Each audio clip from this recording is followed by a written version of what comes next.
പശ്ചാത്തലത്തിൽ സ്വർണ്ണ ഇറക്കുമതി നിയന്ത്രിക്കുന്നതിനു പകരം രാജ്യത്തിനകത്തുള്ള സ്വർണ്ണ ശേഖരം ഫലപ്രദമായി വിനിയോഗിക്കാനുള്ള നയപരമായ തീരുമാനങ്ങളാണ് സർക്കാർ കൈക്കൊള്ളേണ്ടതെന്ന് Kerala gold and silver merchant association.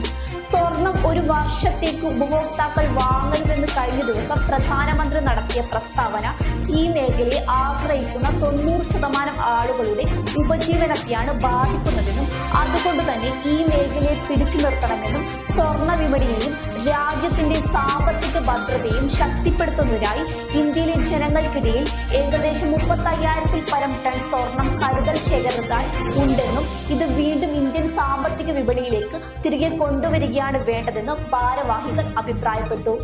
ഒരു വർഷത്തേക്ക് സ്വർണം ജനങ്ങൾ വാങ്ങിക്കരുത് എന്ന് പറയുന്ന ഒരു നിർദ്ദേശമാണ് ഇദ്ദേഹത്തിൻ്റെ ഭാഗത്തുനിന്നുണ്ടായത്.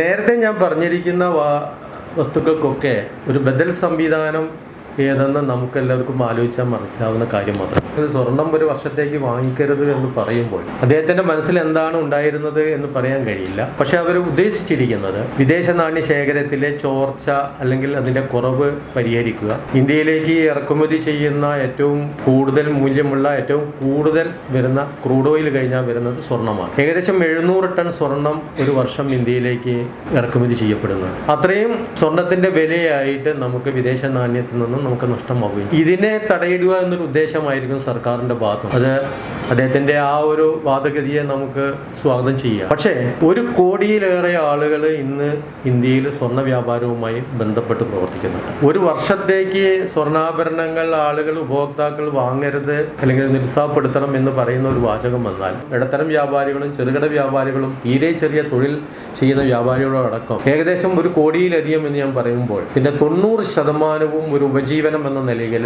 ഇതിൻ്റെ അകത്ത് നിൽക്കുന്ന ആളുകളാണ്. ഈ 90% ഉപജീവനം ഒരു വർഷത്തേക്ക് ഇല്ലായ്മ ചെയ്യാതിരിക്കാനാണ് ഇത്തരം നിർദ്ദേശങ്ങൾ ഞങ്ങൾ സർക്കാരിന് മുമ്പിലേക്ക് വെച്ചിരിക്കുന്നത്.